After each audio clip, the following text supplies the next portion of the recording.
Bonjour ma Sabine, Bonjour Suzanne. ça va? Et toi? Très très bien. Je suis très heureuse de te voir.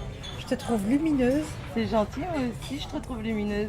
et il y a quelque chose de plus. Bah, il y a quelque chose en moi surtout. Surtout, et on en parle. Allez. C'est vrai que tu étais venue, nous en avions parlé déjà il y avait je crois quelques années où tu souhaitais déjà dans un premier temps cesser le pain. Ouais. Oui, c'est ça. Et Et il tu me m'as... semble que sur une séance, nous avions quand même bien œuvré. J'ai plus la notion du temps, Sabine. Alors, pour le pain, c'était euh, il y a 2 ans, un peu plus de 2 ans, en hiver, on s'était vu à Paris. Oui, Et quand je t'avais exposé mon problème d'être toujours en train de manger du pain, du et pain. voilà, que Oui, tu m'avais dit, mais moi je vais t'aider avec l'hypnose. Et oui. j'avais dit, ah bon, comment? Et tu m'as dit, ouais, je vais pratiquer sur toi une séance d'hypnose où je vais te déshabituer du pain. Ça a bien fonctionné. Bon, oui, je me souviens que ah bah ouais, j'étais partie. Je me souviens que j'étais consciente de tout, mais incapable de maîtriser quoi que ce soit. Et que après, c'est vrai que ma consommation de pain, dans un premier temps, était nulle. C'est-à-dire, je ne mangeais plus du tout de pain. Oui. Voilà, plus d'envie, rien. Et avec le temps, parce que tu m'avais expliqué que c'était quand même limité dans le temps, ça n'est jamais revenu complètement, c'est-à-dire que maintenant je mange très peu de pain. Je veux dire que c'est une consommation qui n'est pas du tout addictive.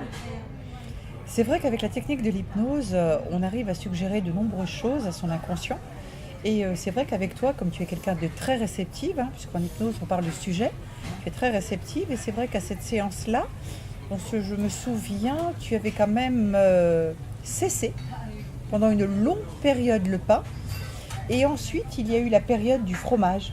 Oui, parce que lorsque tu m'as retiré cette addiction du pain, il y avait d'autres addictions qui se sont mises en place, qui sont venues remplir un peu ce vide. Et je t'avais parlé du fromage. Et je t'avais demandé de me faire la même chose pour le fromage. Et ça, c'était il y a 18 mois à peu près. Et tu en es où depuis tes 18 mois? Alors, c'est assez incroyable parce que alors, pour le fromage, lorsque tu as pratiqué ta séance d'hypnose, pendant longtemps, je peux bien dire au moins 6 mois,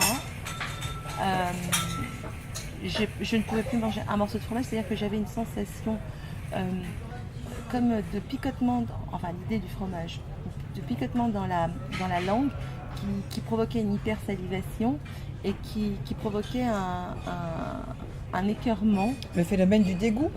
Complètement. Et vraiment, le haut le cœur pendant longtemps. Donc j'ai pas pu. Alors, le voir, le sentir ne me posait pas de problème. C'était l'idée de l'ingérer qui me posait problème. C'est ce que nous avions donc suggéré. Tout à fait.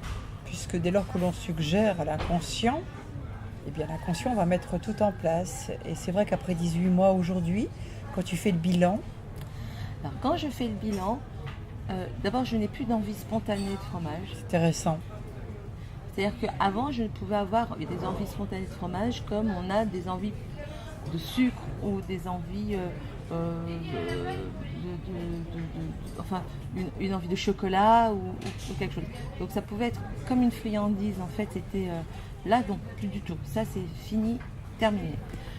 En revanche, de temps en temps, il peut m'arriver de consommer du fromage, mais de manière très très très épisodique. C'est-à-dire que ce n'est pas du tout un récurrent comme ça pouvait l'être, à fréquence très éloignée et des quantités infinitésimales par rapport à ce que je consommais. C'est-à-dire que avant, si ça pouvait être une portion assez généreuse, maintenant ça peut être j'avais envie de dire une nichette, c'est-à-dire juste histoire enfin, ce n'est plus par envie, c'est juste En fait, par consommation. J'entends la consommation, sûrement quand tu ouvres ton réfrigérateur, il y a du fromage et tu as envie de le goûter. Voilà, c'est comme rapide. si, voilà, Voilà, c'est une pour pulsion, mais il pour n'y a remplir plus une d'émotion. faim. Mais il n'y Voilà. a plus d'émotion. Non, aucune. Et c'est intéressant. Et la satiété arrive presque instantanément après la première bouchée. C'est-à-dire que j'y vais une fois, j'y vais pas deux. Et le lendemain, si j'ai faim et que j'ouvre mon réfrigérateur, le fromage ne me dira rien et j'irai à autre chose. Moralité, j'ai quand même perdu du poids. Oui, sans m'en rendre compte. Tu as perdu combien? En tout, pratiquement 12 kilos, sans faire de régime. Oui. Ça, c'est en dehors de tout. Bien entendu. De tout régime alimentaire ou de toute activité physique. Et jusqu'à présent, le fromage me laisse pas plus d'envie que ça. Donc le résultat, 18 mois plus tard, tu as perdu 12 kilos. Ouais. Les pulsions au niveau du fromage, en tous les cas, elles ont pratiquement, voire totalement, elles sont totalement enrayées. Ouais. Totalement enrayées. Oui, on peut dire ça comme ça, parce que c'est franchement, ma consommation de fromage devient anecdotique. Qu'est-ce que tu pourrais dire aux personnes qui ne connaissent pas l'univers de l'hypnose? D'abord, c'est une expérience et qui ne ressemble à aucune autre. C'est-à-dire qu'on se retrouve dans un état qui est assez indescriptible. Enfin, c'est indescriptible parce que on est conscient. Alors, c'est pas de l'hypnose où on va. C'est pas de l'hypnose au spectacle, non. Hein, on est sur l'hypnose-thérapie. On est totalement conscient. On entend on a conscience de tout ce qui est autour de nous. Mais le paradoxe, c'est que malgré cette conscience, peut-être même une hyper-conscience, on est aussi conscient qu'on est maître de rien, qu'on ne maîtrise plus rien. Et on n'est plus qu'un esprit, on n'est même plus un corps. Et c'est une sensation très particulière. C'est une sensation de bien-être parce que quand on se réveille, on est bien, on est conscient aussi qu'il s'est passé quelque chose, mais on ne peut pas le définir. Donc déjà, juste ça, c'est déjà une expérience. Et puis surtout, le résultat, c'est que contre toute attente, parce que c'était pas quelque chose, c'était pas une cause acquise pour moi que l'hypnose. Oui, tout à fait. Je suis hyper cartésienne malgré tout. Bien entendu. Et c'est pas une cause acquise, c'était pas quelque chose qui automatiquement, parce que je te connais et que tu pratiquais cet art sur moi, enfin cette thérapie sur moi, que je partais en disant c'est super, ça va fonctionner. Et contre toute attente, et sans que je m'en rende compte. C'est-à-dire que sans que ce fût un effort pour moi à ce moment-là de ne plus manger de fromage, ça s'est passé comme ça pour le pain, pour le fromage, et rappelle-toi aussi pour le soda. Oui, le soda, c'est vrai que pendant une longue période, tu étais aussi dans l'addiction du soda. Ouais. Et nous avions rayé l'addiction au soda. Pour conclure, je pense qu'il est important de dire à quel point finalement l'hypnose est une technique très simple qui apporte finalement, Sabine. Mais qui apporte d'abord du bien-être et qui apporte un confort dans les objectifs qu'on se donne. C'est-à-dire que ne plus prendre de soda, ne plus manger de fromage qui était une addiction ou du pain, pour moi c'était quelque chose qui était très difficile à envisager, alors qu'avec l'hypnose, je ne m'en suis même pas rendu compte. Donc c'est un vrai confort. Totalement. C'est-à-dire je ne suis pas en frustration.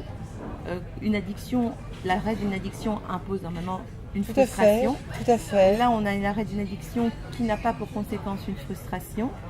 Et finalement qui fait que comme si ça avait toujours été comme ça dans ma vie, c'est-à-dire ne pas avoir d'addiction. Naturelle. Exactement. Naturelle. Voilà, c'est un très bon moyen, c'est un très bon vecteur pour arriver à ce qu'on... Il me semble que c'est la technique la plus perspicace, et surtout quand il y a un climat de confiance qui s'instaure également, c'est encore plus important. Et puis parce que je suis une femme aussi, Sabine. Sûrement. Parce que je me suis aperçue aussi que mes patientes étaient souvent bien plus rassurées que je sois une femme, parce que l'idée de l'hypnotiseur qui pourrait peut-être les habiller, on a souvent entendu ce genre de propos. Eh bien, ce climat de confiance qui s'instaure avec nos patients, puis notamment toutes les deux nous étions amies, mais c'est pas parce que nous étions amies que nous allions gagner en tous les cas. Non, au contraire. Bien au contraire, c'était même doublement plus compliqué. Et le résultat, 18 mois plus tard, 12 kilos. On pourrait aussi demain décider, définir autre chose. D'ailleurs, Et on va le définir. Et nous allons le définir aujourd'hui. Et justement, tu vas nous le dire.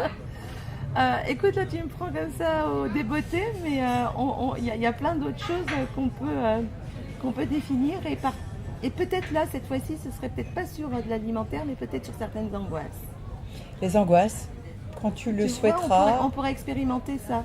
Les angoisses également. Certaines angoisses qui peuvent... En hypnose, on obtient des résultats spectaculaires. Hein. C'est pour ça. Les angoisses, c'est très très complexe. Hein. Elles cachent souvent des belles déprimes. Mais aujourd'hui, nous sommes le combien, Sabine? Nous sommes le 30 juillet. 30 juillet. Alors, dans quelques temps, eh bien, tu me soumettras ce que tu souhaites que je puisse œuvrer, en tous les cas, sur ta personne, que ce soit angoisse ou autre. Et on se retrouvera 18 mois plus tard, ou bien avant, et on fera le point. D'accord. Si tu veux. Allez,